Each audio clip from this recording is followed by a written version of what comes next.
Bismillahirrahmanirrahim. Alhamdulillahi rabbil alamin.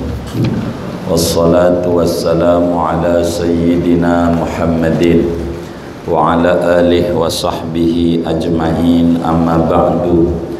Faqad qala al-imamul kabir wal 'arifus syahir qutbul 'arifin wa turjumanul wasilin wa syekhul muridin Tajuddin Sayyidi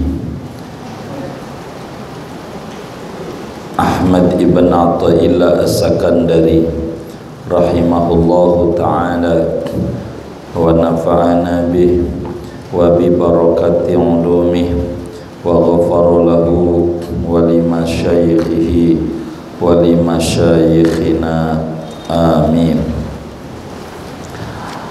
Ma kharrabal quluba illa qillatul khawf.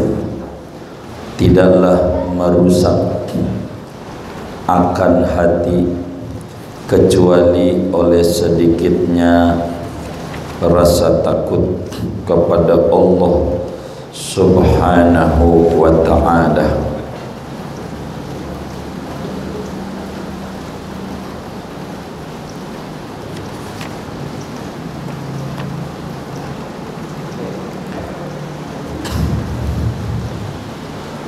Al-qalbul hasanu huwa alladhi la yasghaluhu anillahi hasanun. In aradta shifa'a qalbika fakhruj ila sakhra'i taubati. Adapun qalbu yang baik adalah yaitu qalbu yang tidak menyibukkan akan qalbu dari Allah oleh sesuatu yang baik.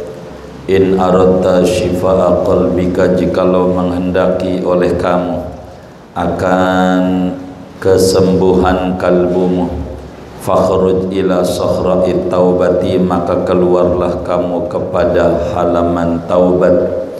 Wa hawil halaka minal ghaibati ilal hudur, dan robahlah olehmu akan keadaanmu daripada ghaib, tidak konsen hati, ilal khuduri, kepada konsentrasi hati. Wal basyabadzillati wal maskanah, pakailah olehmu akan pakaian kerendahan dan kemiskinan. Fa innal qalba yushfa, maka sesungguhnya hati itu dapat disembuhkan. Walakinnaka tahsyu batnaka, akan tetapi kamu itu isi oleh kamu akan perutmu. Wa tatafakharu bisamani, dan kau berbangga-bangga dengan gemuk. Fa misaluka kal khurufil ladzi yusamminu lidzabhi, maka adapun perumpamaan kamu kal khurufi, yaitu seperti kambing yang alladzi yusammanu, yang digemukkan oleh kambing, lidzabhi, untuk disembelih. Ala faqad dabaghta nafsaka wa anta la tas'uru, ketahuilah olehmu maka sesungguhnya menyembelih oleh kamu akan dirimu, padahal adapun kamu yaitu tidak mengetahuinya. Artinya, saudara sekalian, wali besar kita ini Imam Ibn Athaillah berbicara tentang qalbu itu macam-macam. Ada qalbun salim, hati yang sehat. Ada qalbun marid, hati yang sakit. Fi qulubihim marad fazadahumullahu marada. Ada qalbun qasi, hati yang keras, yang dinyatakan oleh Imam Ibn Ruslan dalam Zubatnya, fa inna ab'ada qulubin nasi an rabbina rahimi qalbun qasi, yang oleh Allah dalam Al-Quran dijelaskan summa qasat qulubuhum fahiya kal hijarati aw asyaddu qaswa. Hati ini bisa dibangun menjadi bagus dan bisa dihancurkan dan bisa diusangkan jadi rusak dan tidak menarik. Apa yang membuat hati itu tidak menarik dan jadi rusak?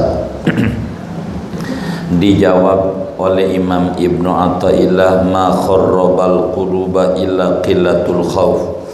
Tidaklah merusak akan kalbu kecuali oleh sedikitnya rasa takut. Di antara yang merusak hati itu bila orang itu qillatul khauf, kurangnya rasa takut kepada Allah Subhanahu wa ta'ala. Bila orang itu enggak ada khauf kepada Allah, maka hati itu menjadi rusak, menjadi kosong, menjadi kayak puing-puing bangunan kuno yang tidak punya nilai apa-apa. Maka agar supaya hati kita punya nilai besar, maka harus kasratul khauf, banyaknya rasa takut kepada Allah Subhanahu wa ta'ala. Maka takwa itu sendiri adalah al-khauf. Takwa itu artinya takut kepada Allah. Maka supaya hati itu makmur, bila Ibnu Athaillah menyatakan ma kharrabal quluba illatul khauf, berarti ma ammarul quluba illa kasratul khauf. Tidaklah memakmurkan akan hati, melainkan caranya adalah memperbanyak kita rasa takut kepada Allah. Takut kepada Allah itu berbeda dengan takut kita ama macan. Kalau takut ama macan makin jauh, tapi takut ama Allah makin dekat dengan Allah Subhanahu wa ta'ala. Qalbu itu, kata Imam Ibnu Athaillah, ada yang baik, ada yang buruk. Jiwa kita ini ada yang jiwa baik, jiwa buruk. Apa jiwa baik? Al-qalbul hasan huwallazi la yasghaluhu anillahi hasan. Qalbu yang baik adalah qalbu yang tidak menyibukkan oleh sesuatu yang baik, meninggalkan Allah Subhanahu wa ta'ala. Qalbu yang baik, qalbu yang tidak terjebak oleh kebaikan-kebaikan Allah, tidak kemudian itu mengharapkan surganya, tidak karena surga dengan amalnya. Ibadah yang dia kerjakan tidak menjadi sebuah kebanggaan dia, tapi terus yang dia banggakan adalah Allah yang memberikan dia kebaikan-kebaikan. Di dalam hikamnya Imam Ibnu Athaillah ini menyatakan la tufrihu qatta'a li'annaha barazat minka wafrah biha li'annaha barazat minallahi ilaik.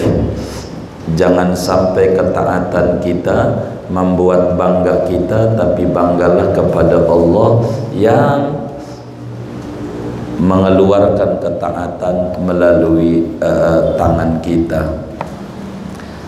Bagaimana cara menyembuhkan hati yang tidak baik? Kata Imam Ibnu Athaillah, in aradta shifa'a qalbika fakhruj ila sahra'it taubah. Kalau kita pengen hati kita sembuh, kalau kita pengen hati kita sehat, maka kuncinya hati kita harus diajak hiburan ke ranah taubat. Maka taubat itu adalah kunci untuk mensehatkan qalbu. Taubat itu adalah pil yang bisa kalau diminum oleh kita, maka qalbu kita jadi sehat. Itu caranya dengan taubat. Maka disebut oleh Syekh Zainuddin Al-Malibari di dalam Hidayatul Adhkiyahnya, fattaubu miftahun likulli ibadatin. Taubat itu adalah anak kunci bagi segala ibadah. Kenapa segala ibadah butuh taubat? Karena hati yang sakit sulit diajak ibadah kepada Allah Subhanahu wa ta'ala. Taubat, sesudah taubat enggak cukup dengan taubat saja, kudu dilapisi dua akhlak mulia biar hati itu sehat. Pertama, wahawil halaka minal ghaibati ilal khudur. Yang pertama, kita harus hijrahkan keadaan kita. yang tadinya lalai dari Allah menuju ingat, yang tadinya tidak konsen dalam ibadah menuju konsentrasi penuh dalam ibadah. Itu menyehatkan kolbu. Yang kedua, wal basyabadzillati wal maskana, harus ditaruh di dalam hati kita rasa hina di hadapan Allah, rasa rendah di hadapan Allah, faqir ilallah. Ayyuhan nas antumul fuqara'u ilallah wallahu wal ghaniyul hamid. Wahai manusia, hendaklah anda, antumul fuqara'u, anda itu orang yang sangat butuh kepada Allah subhanahu wa ta'ala. Bila kemudian kita sudah jalan-jalan ke daerah taubat, lalu kita rombak keadaan kita, sesudah kita rombak keadaan kita, lalu kita hiasi dengan akhlak mulia al-faqir ilallah, maka fa innal qalba yushfa, maka kolbu itu bakal jadi sehat, kolbu kita bakal jadi baik, kolbu kita bakal jadi bagus. Lalu apa yang membuat kolbu itu menjadi busuk, menjadi jelek? Penyebabnya walakinnaka takhsu batnaka, penyebabnya kita itu P3, pola pemikiran perut mulu yang dipikirin, makan mulu yang enak-enak, ngegemukin badan.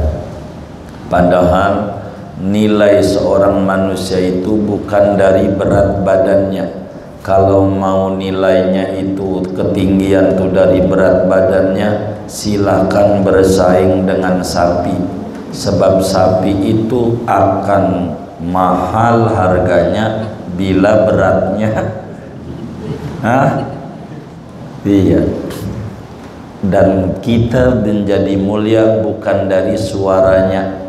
Kalau suara kita menjadi mulia, silahkan bersaing dengan burung murai dan jalak bali, karena yang dinilai adalah suaranya, begitu. Tapi kita dinilai daripada ketakwaannya. Karena itu famisaluka, perumpamaan anda yang demen makan mulu enggak beda kayak kambing. Yang mana kambing itu digemukin untuk apa? Untuk dipotong Idul Adha. Maka sebetulnya dengan kita makan mulu, kita sedang menyembelih badan kita tanpa kita sadari. Badan kita disembelih sehingga jiwa kita mati. Maka kalau jiwa kita pengen hidup, kurangi makan, jangan banyak-banyak makan. Nanti kalbu itu hidup. Sebab kuda yang bisa menjadi kuda balapan bukan kuda yang dikasih makan mulu oleh pemiliknya, tapi kuda yang disiksa dengan tidak makan.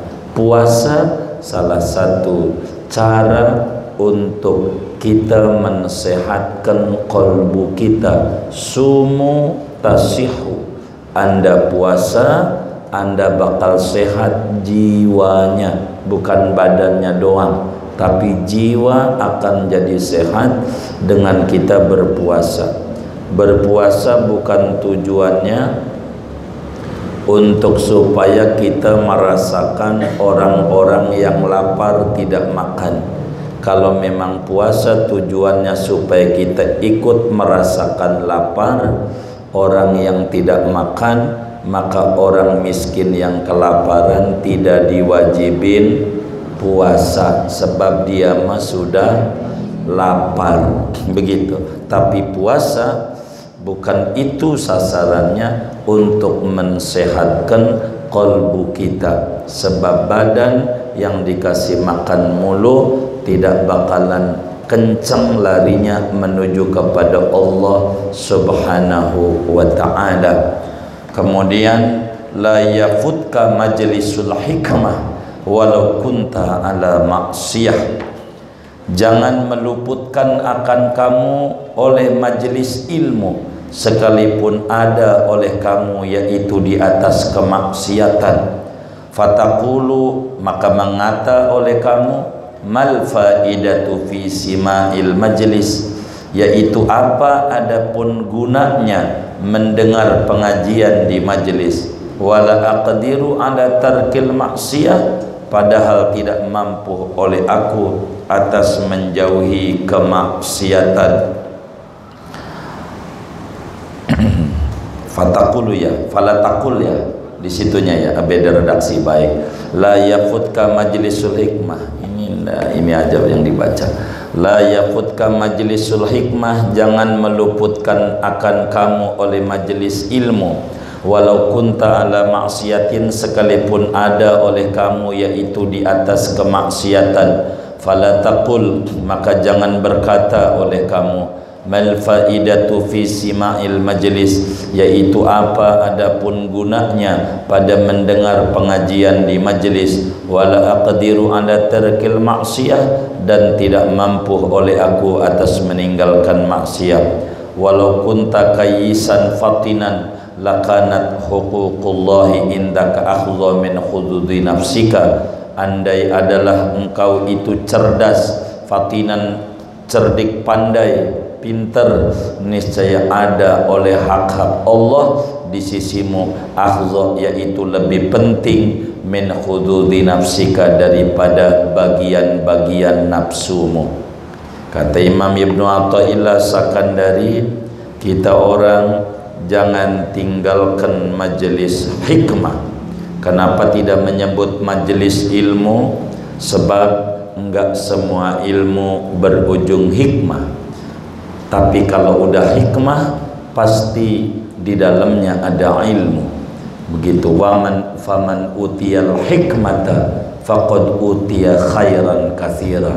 Siapa yang diberikan hikmah, maka dia diberikan kebaikan yang banyak. Hikmah di atas ilmu, ilmu belum tentu hikmah. Maka ud'u ila sabili rabbika bil hikmah, bukan sekedar bil ilmi doa, tapi dengan hikmah. Kenapa kita harus ngaji padahal kita masih doyan maksiat? Tetap kata Imam Ibnu Athaillah, meski kita doyan maksiat, jangan tinggalin majelis ilmu. Meski kita belum benar, jangan tinggalin majelis ilmu. Kenapa?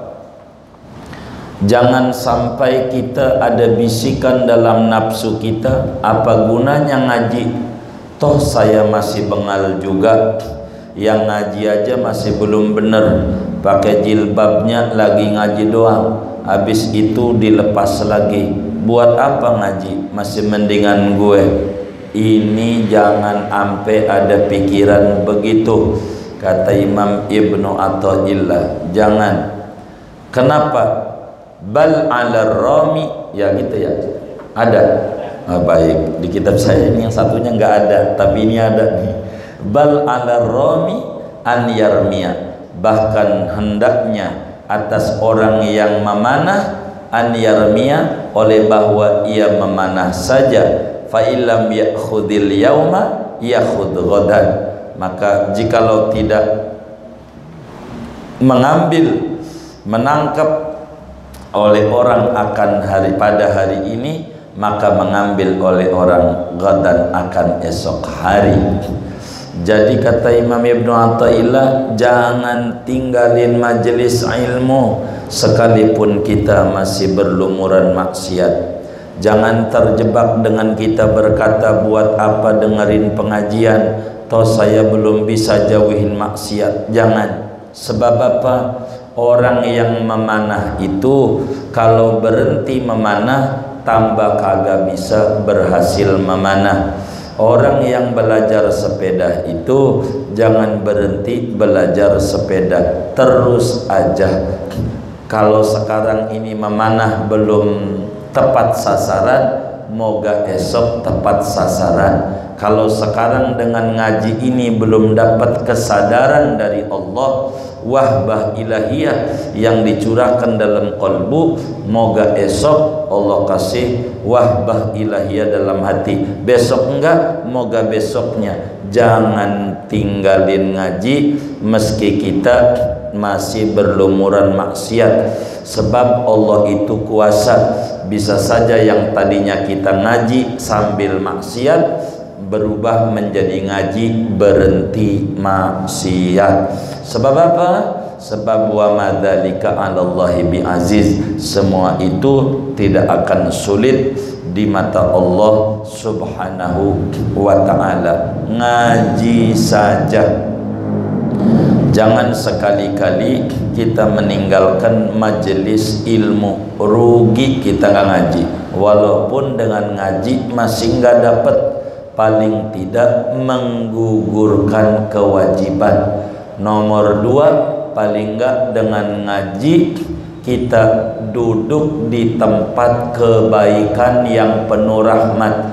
Paling enggak di tempat ngaji walaupun masih busuk, itu borongan. Humul qaumu la yasqa bihim jalisuhum, itu perkumpulan tidak bakal bernasib sial orang yang duduk di situ. Rambutan busuk kalau kumpulnya dipeti dengan rambutan bagus akan ketimbang, akan punya nilai sama dengan rambutan-rambutan yang bagus harganya. Ini pentingnya duduk kita di majelis ilmu. Jangan tinggal ngaji. Lau kunta kayisan fatinan, anda walau kunta kayisan fatinan, andai adalah kamu itu orang yang cerdik, cerdas, kayis, fatinan, cerdik, pandai, lakanat huququllah indaka akhdha min hududi nafsika, niscaya hak Allah di sisimu akhdha, yaitu lebih dipentingkan ketimbang dari bagian-bagian nafsumu. Jadi orang itu, kata Imam Ibnu Athaillah, ada dua. Ada orang bodoh, ada orang cerdik pandai. Siapa yang disebut orang yang cerdik pandai? Kata Imam Ibnu Athaillah, orang yang cerdik pandai itu bukan orang yang sekolahnya sampai S1, S2, S3. Bukan orang yang cerdik pandai itu orang yang kalau sekolah ranking 1. Orang yang cerdik pandai itu bukan orang yang pintar dalam pelajarannya saja, tapi yang disebut orang cerdik pandai adalah orang yang mendahulukan kepentingan Tuhan dibanding kepentingan dirinya. Sesuai hadis yang diriwayatkan oleh Imam Al-Hakim di dalam kitab Al-Mustadraknya, Al-Imam At-Tabarani di dalam Mu'jam At-Tabarani, juga Al-Imam Tirmidzi di dalam Sunan Tirmidzi, daripada sahabat Nabi Shaddad bin Aus radhiyallahu ta'ala anhu wa ardhah, ketika Nabi ditanya manil kayyis ya Rasulullah, siapa orang yang cerdik pandai itu wahai Rasul? Lalu Rasulullah menjawab, al-kayyis man dana nafsahu wa amila lima ba'dal maut. Orang yang cerdik pandai, orang yang selalu mengoreksi dirinya, masih banyak mendahulukan kepentingan nafsunya dibanding kepentingan Tuhannya. Wa amila lima ba'dal maut, dan dia mulai beribadah, bekerja, melakukan sesuatu yang punya nilai manfaat ketika dia meninggal dunia. Itulah orang yang cerdik pandai. Adapun orang bodoh siapa wahai Rasul? Wal ajizu man atba'a hawahu wa tamanna 'ala Allahil amaniyah. Kata Nabi, orang bodoh adalah orang yang memperturuti hawa nafsu, lebih mengedepankan hawa nafsu dibanding kepentingan Allah, dan berangan-angan kepada Allah dengan mulut. Ibadah kagak pengen masuk surga, nanem kagak pengen panen, ngimpi. Ini orang bodoh namanya. Kata Imam Ibnu Athaillah, ma yattali'u 'alal asrari illa aminun. Tidaklah melihat atas rahasia-rahasia Tuhan kecuali orang yang terpercaya. Jadi orang itu saudara, ada saja bagian rahasia yang tidak perlu orang umum tahu. Itu begitu. Kayak presiden punya rahasia yang boleh disiarin di umum begini, yang ini jangan. Itu begitu. Begitu juga Tuhan. Ada asrar rabbaniyah, rahasia-rahasia ilahi yang ini tidak bisa dikasih, didongengin oleh Tuhan kepada sembarang orang. Yang bisa didongengin orangnya cuma satu, yang pangkatnya amin. Kata Ibnu Athaillah, ma yattali'u 'alal asrar illa amin. Tidak melihat pada rahasia-rahasia Allah kecuali orang yang amanah. Wa anta tu'ti nafsaka hadzaha minal ma'akili wal masyaribi hatta tamla'a baital khala. Dan adapun kamu, yaitu memberikan oleh kamu akan nafsumu, akan bagian nafsu daripada makan dan minum, sehingga memenuhi oleh kamu baital khala, akan jamban. Kata Ibnu Athaillah, bagaimana mungkin orang yang program hidupnya makan, minum, tidur disebut hardolin, dahar modal ulin. Kata orang Jawa, harmoko, dahar modal ngaroko. Yang model begini nih enggak bakalan dapat asrar rabbaniyah.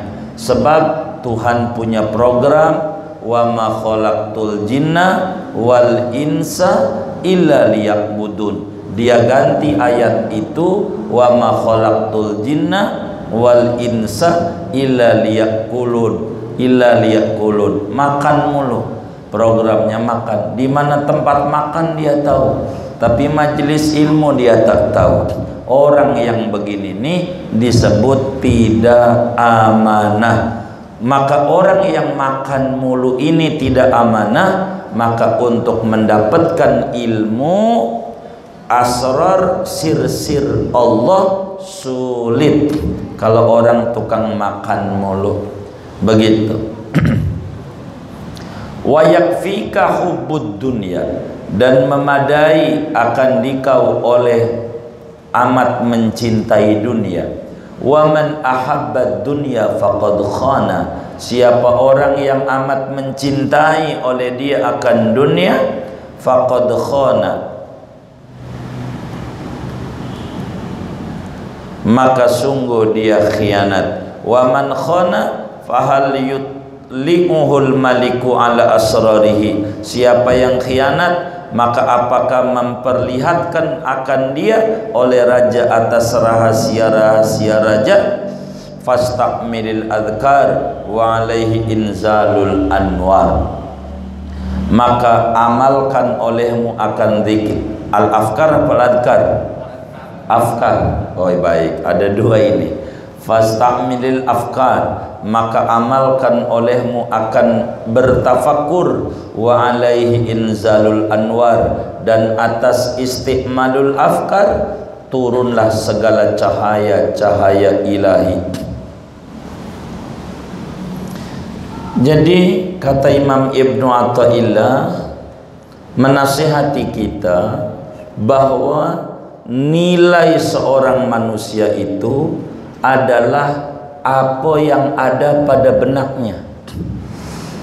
Kalau yang di benaknya adalah makan, minum, maka sulit untuk mendapatkan sir-sir Tuhan.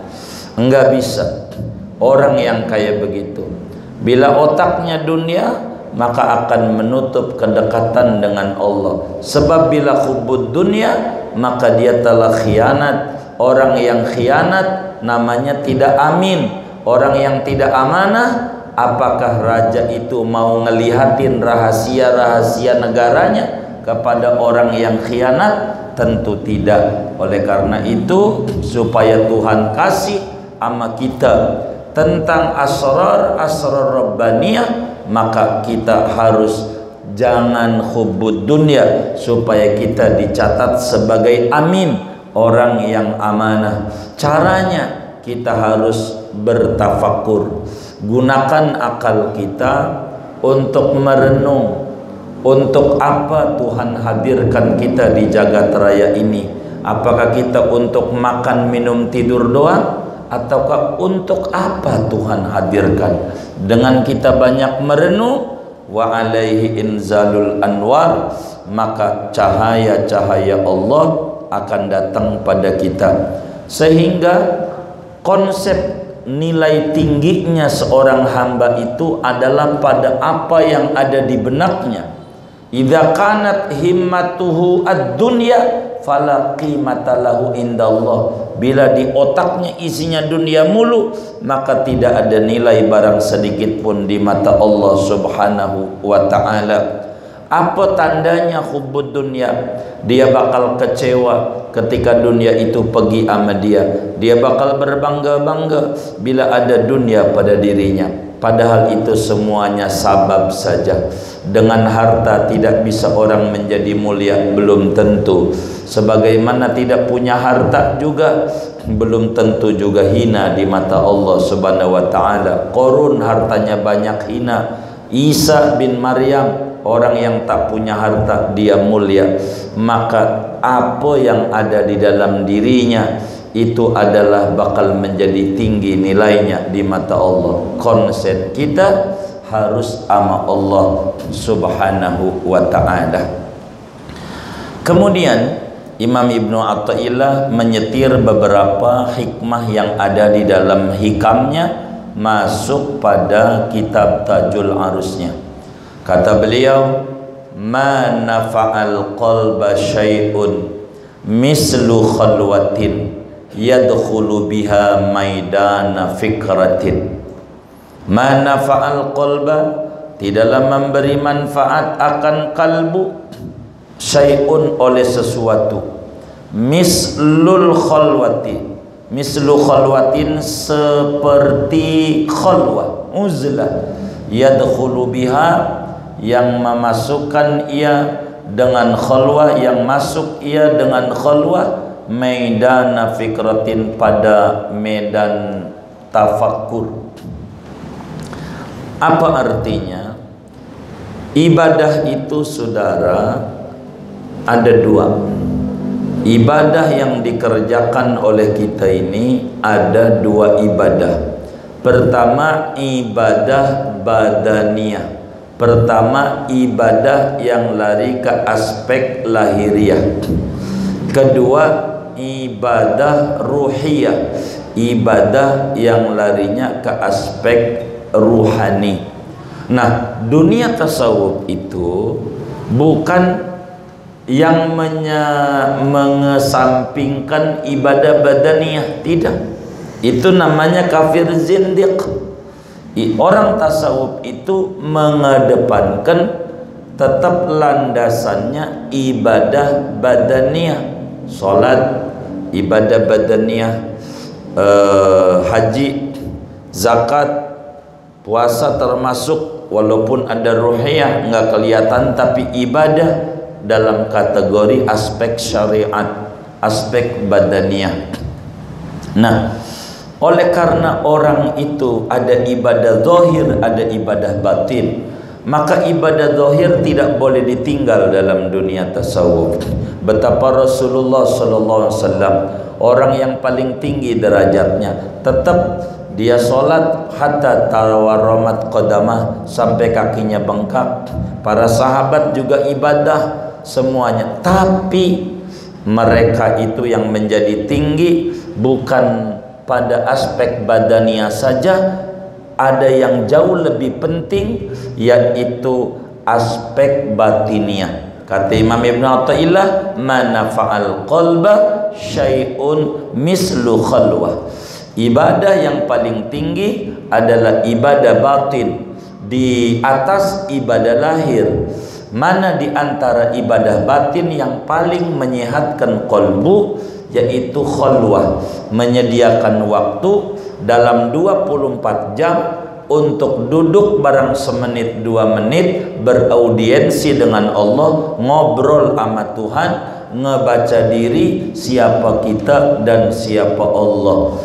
Itu yang paling manfaat banget pada jiwa. Kita komunikasi dengan Allah, ya Rabb, jujur saya ini dari kecil udah dikasih makan, udah dikasih hidup, kasih sehat, antara sakit sama sehat. Kalau mau saya jujur Tuhan, saya ini banyak sehat. Antara enggak makan sama makan Tuhan, jujur saya ini banyak makan. Kudunya juga saya ini banyak bersyukur, tapi saya ini banyaknya kufur, kurang mau dekat sama Engkau. Maafin saya Tuhan. Ini nih khalwah. Di dalam kita menyendiri ini, inilah yang paling manfaat pada qalbu. Maka kata Imam Ibn Athaillah, "Ma nafa'al qalba syai'un mislu khalwah yadkhulu biha midana fikra." Oleh karena itu saudara, tafakkur adalah sayrul qalbi ila hadratir Rabb. Bertafakkur itu perjalanan qalbu kita menuju kepada Tuhan. Kita harus bertafakkur. Medannya banyak, medianya banyak yang kita mau tafakuri. Apakah pada aspek dalam atau ke aspek luar? Aspek luar mana yang kita tafakuri? Apa yang kita pandang di luar diri kita? Sepertilah matahari. Dari dulu nih matahari dicipta, kalaulah orang dari kecil gede, kalau cahaya matahari nambah membengkak 50% dari apa yang ada, pastilah kita gosong, hangus karena kebanyakan cahaya. Kalaulah matahari dari tadinya begitu, kemudian kayak orang tua, jompo, matahari menjadi berkurang cahayanya 50% dari yang ada, maka kita jadi beku, kekurangan cahaya. Siapa yang megangin matahari dari dulu sampai ini detik ini, cahayanya segitu-gitu saja. Terusin itu tafakkur pada apa yang ada di luar kita ini, badan. Sampailah kita tafakuri badan kita semuanya, termasuk alis, termasuk mata, semuanya ini harus ditafakuri oleh kita. Kenapa rambut alis ini dari dulu panjangnya segini-gini aja, enggak pernah panjang sepanjang rambut kepala? Bagaimana kalau dikasih panjang 20 cm aja rambut? Bagaimana kalau punya Alphard? Nabrak juga kali. Ama Solin masih gantengan Solin. Ini siapa yang megangin? Ini pikirin, ya Rob, ini juga nikmat dari Allah yang belum kita syukuri. Terus aja diri kita, kita tafakuri diri kita. Ini hebat, ini Tuhan punya memprogram diri. Badan kita isinya darah, hati itu darah, hati itu dari darah, kolbu itu dari darah. Tapi bila terluka keluar pada matanya air, padahal darah. Badan kita banyaknya air, tapi kalau tergores badan kita keluarnya darah. Hati yang darah keluarnya air mata, tapi kalau badan kita yang air, kalau tergores keluarnya darah. Ini siapa yang memprotek kayak begini nih? Enggak kemudian dari hati yang darah, waktu terluka hati keluarnya darah, tapi keluarnya air. Ini bagaimana ini? Kita renungin terus di dalam perjalanan hidup kita.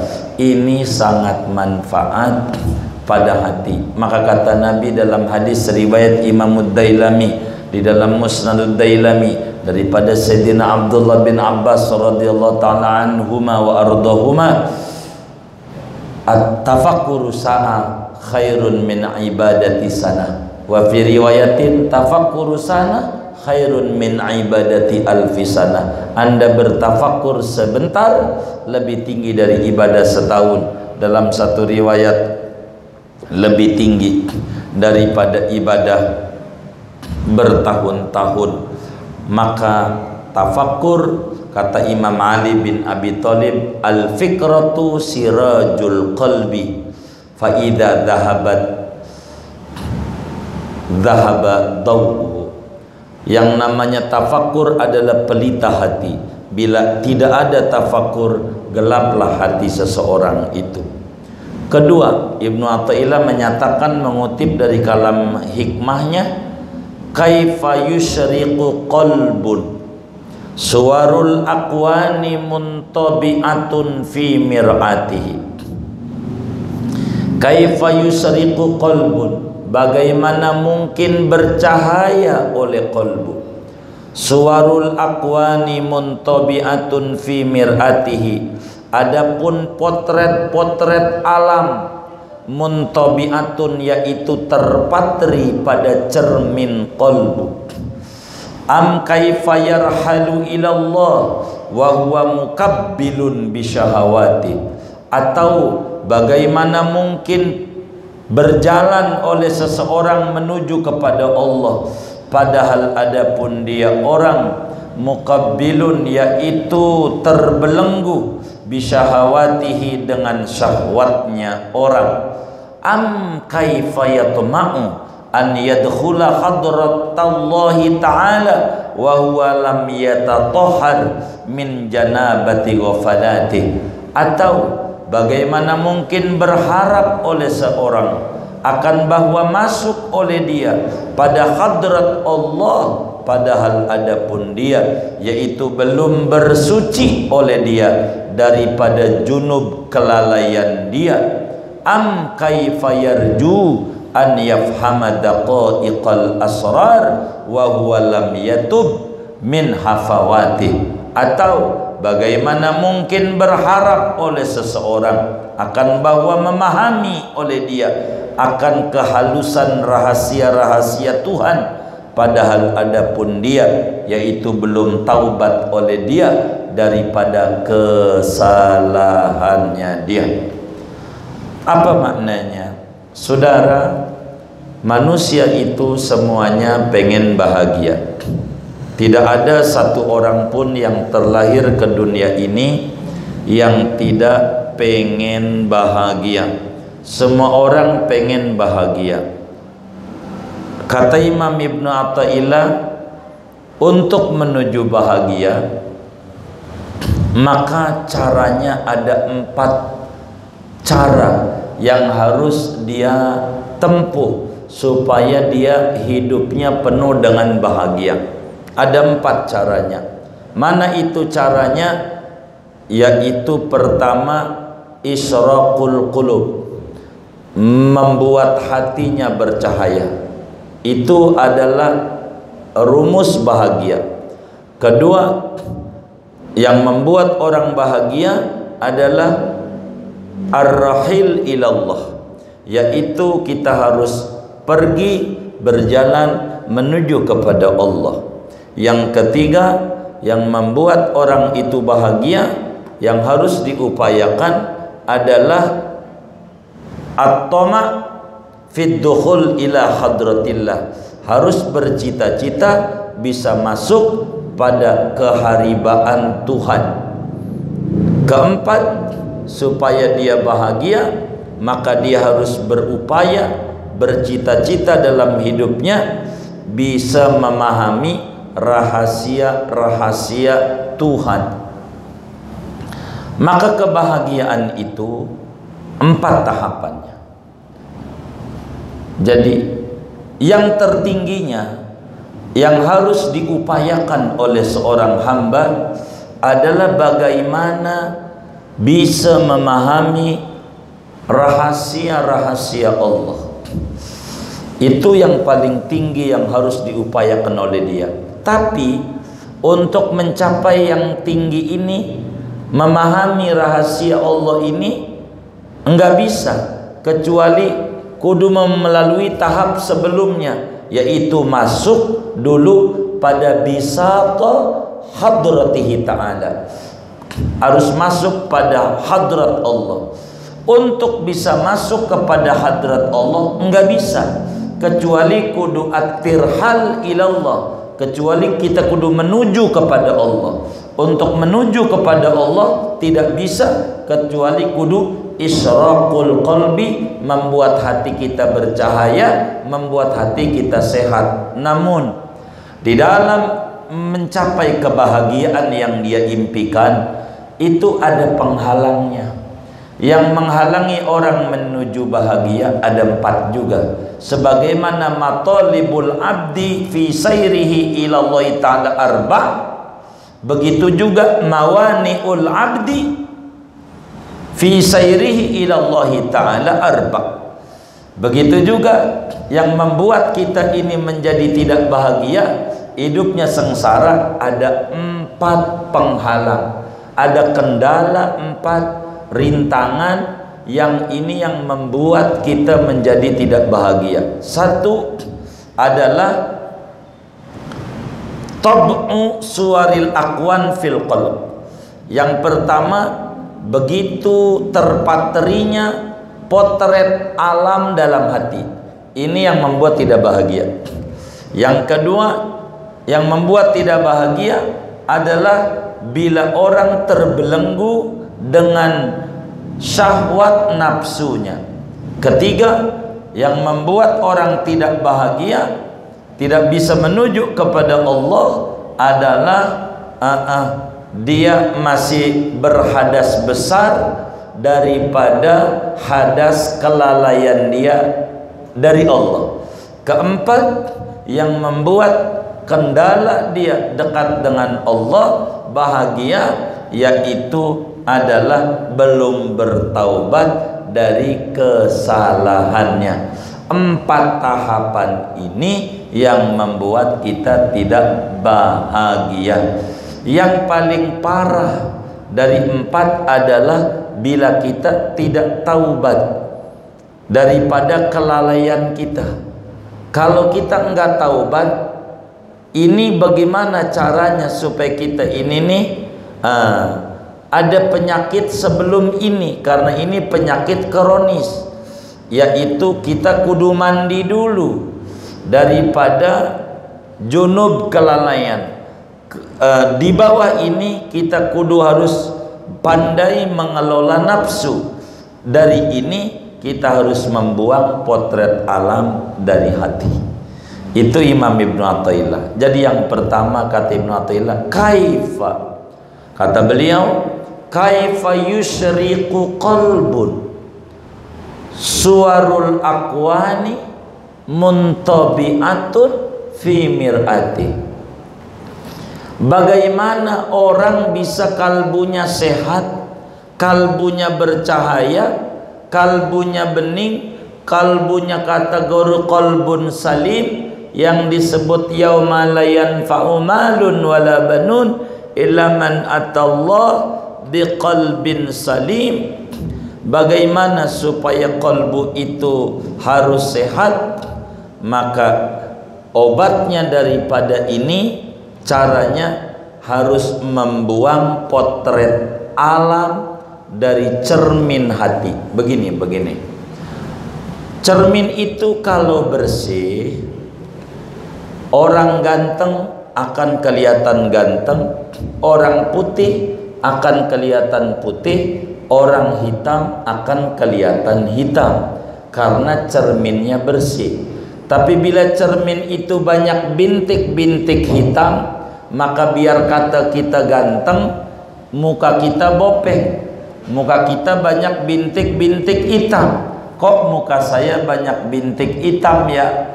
Padahal tidak ada yang membuat cerminnya kotor, banyak nodanya, sehingga orang ganteng juga jadi jelek.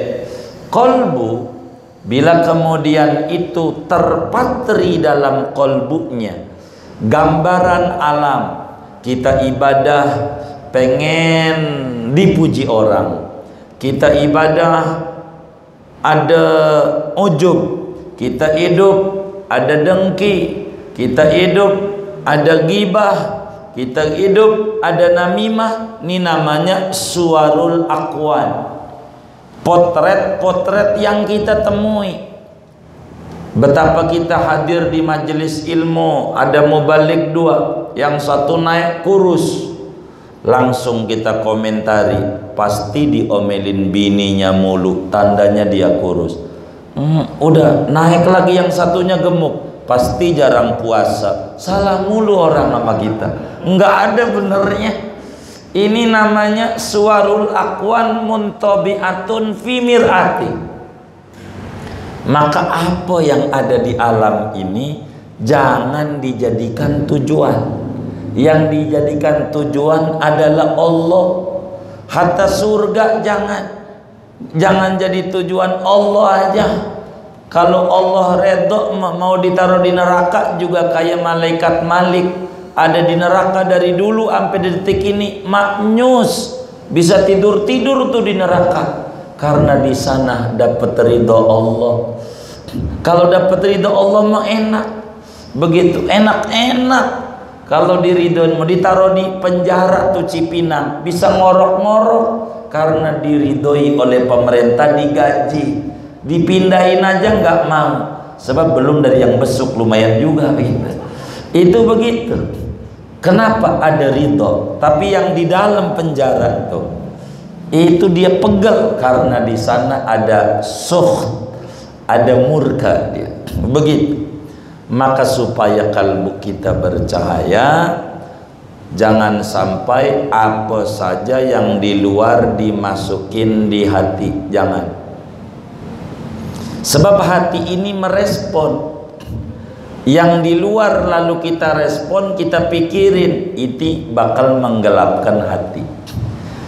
Begitu. Dagang kita rugi, kita langsung simpulin ketika ngitung duit sore, ya inilah kemampuan saya sebagai hamba, hanya ikhtiar Allah lah yang menentukan. Mungkin hari ini saya rugi, besok untung. Tenang. Tapi kalau dipikirin, waduh rugi, gimana ini ya, payah banget. Mulai itu segala macam masuk. Padahal gua udah baca ratib, udah baca sholawat sallallahu alaihi Muhammad 100, saya udah baca dalail. Jadi ibadah dia digugat sama Allah, ibadah dia. Jadi akhirnya bukan Tuhannya yang muncul, tapi adalah ciptaannya, dan itu merusak. Allah cemburu, dan ini membuat hati jadi gelap. Jadi agar supaya hati bercahaya, jangan sampai hati dikotori oleh ria, oleh ujub, oleh akwan, apa yang ada di jagat raya ini. 1, 2, bagaimana supaya kita bisa berjalan menuju kepada Allah? Hebat Al-Quran bilang fafirru ilallah, jalanlah kamu menuju kepada Allah. Pertanyaannya, ini ayat ada yang dibuat dari mana? Kok tahu-tahu ujuk-ujuk lari menuju Allah? Dari mana? Dari mana saja, apanya saja harus kita menuju lari kepada Allah Subhanahu wa ta'ala. Yang membuat orang tidak kuat lari menuju kepada Allah adalah 1, mukabbilun bisyahawatihi, dia terbelenggu dengan nafsu syahwatnya. Ketika orang terbelenggu dengan nafsu syahwatnya, sulit untuk fafirru ilallah. Redaksi Al-Quran berbicara jalan banyak. Ada al-masyu, ada as-sa'yu, ada al-firar. Berbicara rezeki, famshu fi manakibiha wa kulu min rizki. Nyari duit nyantai. Masyu tuh jalan nyantai, nggak usah buru-buru, nggak usah buru-buru. Berbicara ibadah, as-sa'yu, sa'yu tuh jalan cepet, maraton, jalan tapi cepet, bukan lari. Ya ayyuhalladzina amanu idza nudiya lis-sholati min yaumil jumu'ah fas'au ila dzikrillah, tidak famsyu ila dzikrillah, tapi as-sa'yu. Kalau udah berbicara ila dzikrillah, ilal ibadah. Kalau ibadah adalah as-sa'yu, jalannya cepat. Kalau nyari dunia, jalannya nyantai, jalannya nyantai. Tapi kalau menuju kepada Allah, kagak ada nyantai. Fafirru ilallah. Jadi amma ilallah falfirar, wa amma ilal ibadah fasa'yu, wa amma ilal rizq falmasyu. Redaksi Al-Quran itu indah. Jadi kita harus bisa membedakan. Maka ada hadis yang kemudian orang kata hadis palsu gara-gara salah memahaminya. Kun fid dunya ka'annaka ta'ishu abadan, i'mal li dunyaka ka'annaka ta'ishu abadan wa'mal li akhiratika ka'annaka tamutu ghadan. Bekerjalah untuk duniamu seakan-akan kau hidup 1000 tahun, tapi bekerjalah untuk akhiratmu seakan-akan mati besok. Jadi kita kudu pala jadi kaki, kaki jadi pala, nyari duit, karena kita masih hidup 1000 tahun lagi, takut nanti kelaparan. Gara-gara ditafsirinya begitu, bakal muncul orang ini hadis palsu, gara-gara salah memahaminya. Padahal bukan begitu maksudnya. Sayyidul wujud Nabiyuna Muhammad sallallahu alaihi wasallam, kata Nabi, i'mal li dunyaka ka'annaka ta'ishu abadan. Program olehmu untuk duniamu seakan-akan kau hidup 1000 tahun. Kalau untuk urusan dunia, program kita hidup masih lama, sehingga hari ini kita tutup toko, masih hidup besok.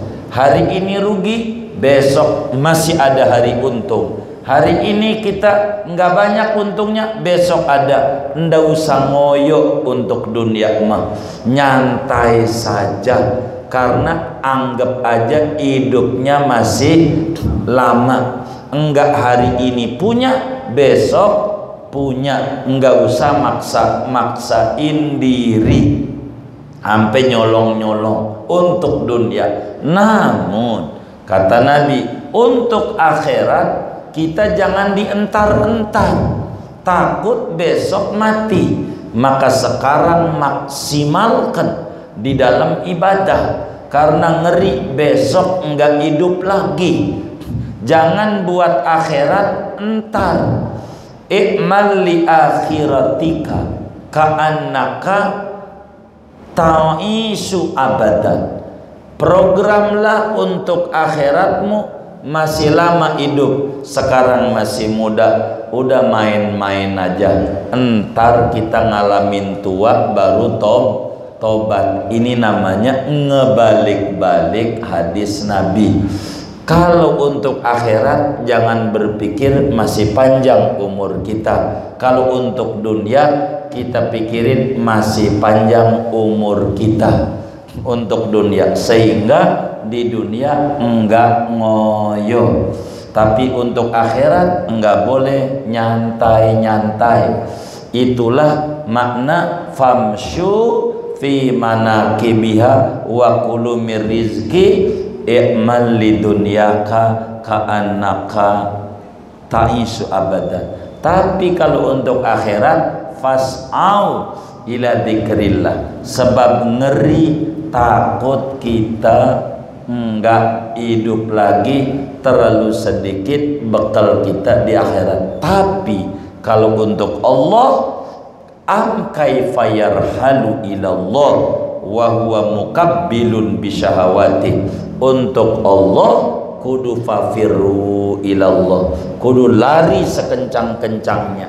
Siapapun dia, maukah kita ini orang biasa atau orang yang sudah usul kepada Allah, maka Nabi walaupun udah tinggi derajatnya di mata Allah dan tertingginya derajat yang didapat, istighfarnya 100 kali. Kenapa? Firru ilallah. ada khawatir belum firar sama Allah, masih sa'yu, apalagi masih masyu, maka istighfar takut ada sedetik lupa dengan Allah. Itu kelas-kelas wasilin, orang-orang yang sudah usul kepada Allah subhanahu wa ta'ala. Maka yang menyebabkan kita nggak bisa lari menuju Allah, beban kita berat. Mobil saudara, mobil kontainer, tronton, kalau di jalan tol tuh jalannya di paling kanan atau di pinggir? Di pinggir. Kenapa ada tulisan tuh di tol tuh, truk dan bus jalur kiri, lajur kiri? Karena bebannya berat. Yang bebannya berat mainnya di pinggir. Yang bebannya ringan mainnya di tengah. Kenapa kita nggak kuat tahajud di tengah? Kita kuatnya di maghrib doang, rame kalau maghrib mau sholat berjamaah juga di masjid tuh. Kenapa? Karena memang beban kita berat. Yang bebannya berat udah mainnya pinggir, maghrib aja maghrib.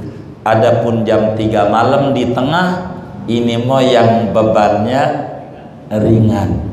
Maka kenapa kita malam gak kuat melek? Karena bebannya berat. Beban apa?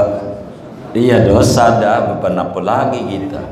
Beban dosa kita berat, maka kita enggak kuat untuk malam melek.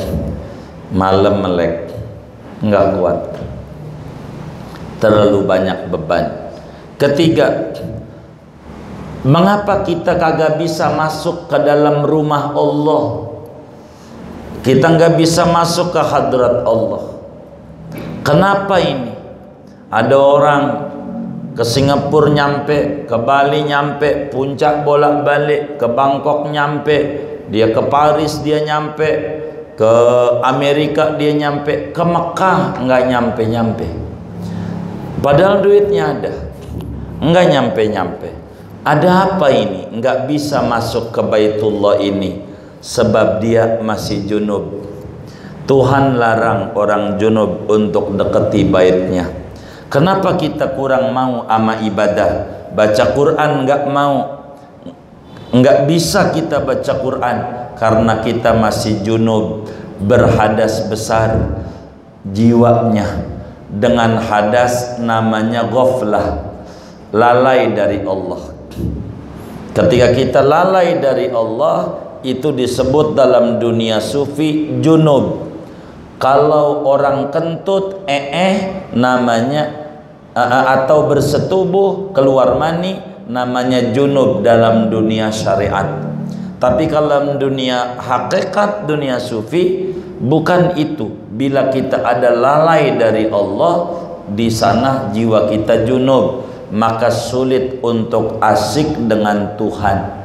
Kenapa kita wirid itu kurang mau? Karena memang kita ini masih junub. Makanya lihat wali-waliullah, mau baca solawat aja nih, baca solawat, istighfar dulu. Dalail itu isinya solawat, tapi sebelum apa-apa istighfar. Astaghfirullahaladzim li wali walidayya walil muslimin. Kenapa istighfar? Rasulullah ini suci, enggak bisa. Imam Haddad begitu. Di dalam ratibnya, Rabbana gfir lana wa tub alaina innaka antat tawwabur rahim. Tuhan ampuni kami, terima taubat kami. Kenapa? Kalau sudah dapat ampun, udah taubat, bakal mudah. Allahumma salli ala Sayyidina Muhammad. Allahumma salli ala Sayyidina Muhammad. Apa terus ratib itu? Wa ala alihi masa wa ala Sayyidina Muhammad, enggak lah di ratib.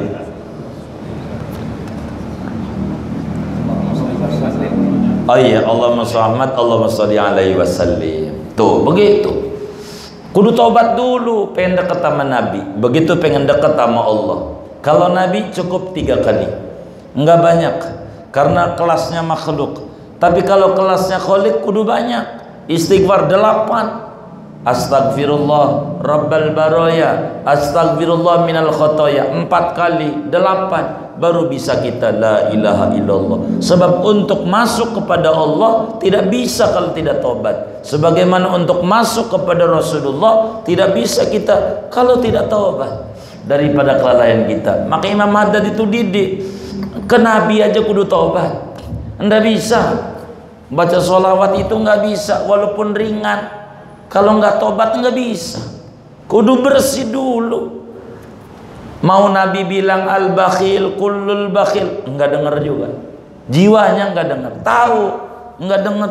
Kenapa? Belum taubat. Maka istighfar itu bakal mendekatkan kita dengan Rasulullah. Istighfar itu bakal mendekatkan kita dengan Allah. Maka di Dalailul Khairat, kenapa ada istighfar dulu mau baca sholat? Emang habis nyolong? Bukan. Ini manusia suci, kudu mandi dulu. Nggak bisa masuknya, gitu. Nggak bisa. Ini suci. Kalau kita pengen memahami rahasia-rahasia Allah, caranya kita kudu taubat dari kesalahan kita, dosa. Jadi dosa di bawah dosa ghaflah. Hafwah, ghaflah. Ghaflah itu bukan dosa. Tapi kalau hafwah dosa. Kita kudu taubat dari dosa. Begitu, dosa. Baik itu dosa kecil, dosa besar, dosa terang-terangan, dosa sembunyi-sembunyi, baru pelan-pelan kita bakal dikasih faham tentang asrar rabbaniyah. Kenapa kita nggak mengerti rahasia ini, rahasia itu, rahasia ini, rahasia itu? Sulit karena memang kita masih banyak salahnya sama Allah. Maka matalibul abdi fis sayri ilallah arba'atun, 4, yaitu isyraqul qalb, ar-rahil ilallah, ad-dukhul fi khadrati, dan al-fahmu ala daqaiqil asrar. Dan pencegah untuk dapat ini 4 juga, yaitu bila suwarul aqwan muntabi'atun fi mir'ati, bila mukabbilun bisyahawati, bila lam yatatahhar min janabati ghafalati, dan bila lam yatub min hafawati. Ini Imam Ibnu Athaillah ini Masya Allah saudara, luar biasa. Bukan kelasnya sebetulnya. Kita ini mutatofil aja, nyelonjong aja, bukan kelasnya untuk membaca kalam-kalam sufi ini. Wong kita masih kotor, masih belum ngerti tentang asrar rabbaniyah. Tapi kita harus masuk pada mereka biar nyelonjong. Kalau maidatul rijal mah enak. Kalau pada lembaran-lembaran kaum sufi itu biar kata kita nyelonjong bagus. Walaupun bukan kelasnya kita membedah kalam-kalam beliau. Nggak bisa. Sebablah orang-orang suci kalamnya terlalu tinggi untuk kemudian kita urai dengan uraian kita yang sangat bodoh ini saudara. Kemudian aslu kulli maksiatin wa ghaflatin wa syahwatin ar-ridha anin nafsi, wa aslu kulli ta'atin wa yaqdhatin wa ifatin adamur ridha anha. Aslu kulli maksiatin, adapun pangkal segala dosa, wa ghaflatin dan kelalaian, wa syahwatin dan syahwat, ar-ridha yaitu senang, memuaskan, anin nafsi daripada nafsu, wa aslu kulli ta'atin, adapun pangkal segala ketaatan, wa yaqadhatin dan kesadaran, wa ifatin dan terpelihara agama, adamur ridha anha yaitu ketiadaan senang daripada nafsu. Apa maknanya saudara? Jadi hidup kita ini harus mengikuti rel-rel agama itu hidup. Tidak boleh, sebab yang namanya muslim artinya pasrah. Muslim itu pasrah. Maka di dalam bab fikih ada kitabul itiq, ada namanya abd, budak. Budak itu enggak ada harganya, tergantung tuannya. Dia kudu bekerja tapi enggak dapat gaji dari pekerjaannya, gajinya buat tuan. Itulah budak. Kalau kita ngaku budak Allah, kita kudu bekerja, enggak mengharap gaji. Gajinya mau gimana gaji, wong diri kita aja punya dia. Maka enggak ada kita ngarepin pahala, wong ibadah kita aja dari Allah. Gimana kita mau ngambil yang sesuatu dari Allah bukan dari diri kita? Penghalang ketaatan adalah maksiat. Nah, untuk supaya orang itu bisa menjauhi maksiat, bagaimana caranya? Maka dia harus melawan hawa nafsu. Hawa nafsu, kalau diperturuti hawa nafsu, namanya ridho anin nafsi. Siapa orang memperturuti hawa nafsu, maka orang itu pasti bakal terjebak daripada maksiat. Itu kelasnya daripada yang paling dasar. Kalau orang yang rada tinggian, kelasnya namanya ainul yakin, itu kudu taubat dari ghaflah. Kalau kelasnya yang hakul yakin, dari syahwah, itu ada 3 kesalahan itu, tergantung dari makom kita di mata Allah.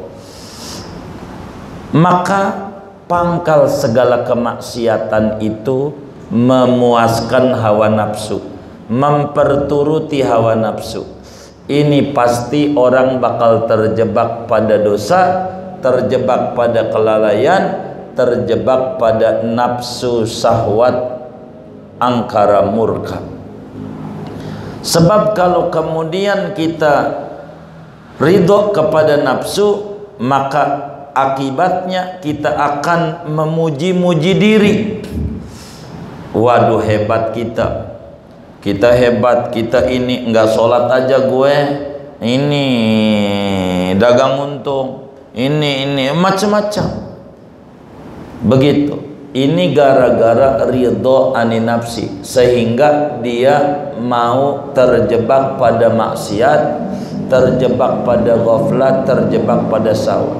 Tapi kalau orang pengen taat betul sama Allah, kuncinya satu, adamur ridho anha. Kata Imam Busiri dalam burdahnya, teman akrabnya Ibnu Athaillah ini, wa khalifin nafsa wasyaitana wa'sihima wa inhuma mahadakan nusha lam tahimi fattahimi. Anda harus lawan nafsu, jangan ridho ama nafsu, jangan senang. Kalau senang ama nafsu, kita durhaka, cuek aja. Kita enggak ibadah, cuek aja. Sholat aja jadi pakai baju kaos soblong, tapi kalau kondangan malu banget. Kayak Tuhan sama pengantin, tinggian pengantin di mata kita. Itu begitu, saudara. Kenapa? Karena kita ridho anin nafsi. Kudunya kita ada muridho ama nafsu itu. Qad aflaha man zakkaha wa qad khaba man dassaha. Qad aflaha man tazakka wa dzakara asma rabbih fasalla. Tazkiyatun nafs itu perlu dengan cara ada muridho. Jangan percaya sama dorongan jiwa yang bakal menyebabkan kita jauh dari Allah, sebab itu bakal terjebak pada maksiat. Orang kalau kejebur ama maksiat karena nuruti nafsu, umur masih panjang ini, gampang. Yang penting kita udah hadir maulid juga udah surga. Surga hadir maulid surga. Lah Nabi sampai sholat, padahal kita belum tentu juga niatnya lurus. Tandanya nggak kebagian kebuli, marah-marah. Ini panitia nggak hormat sama tamu Rasulullah. Saya kan tamunya Rasulullah, masa saya nggak dibagi kebuli? Ini payah ini panitia. Begitu katanya mengharap syafaat, tapi begitu ada nggak yang kayak begitu? Nggak ada. Alhamdulillah. Itu begitu saudara. Udah segini aja udah. Aduh panjangnya. Wallah alam. Udah tanggal 11.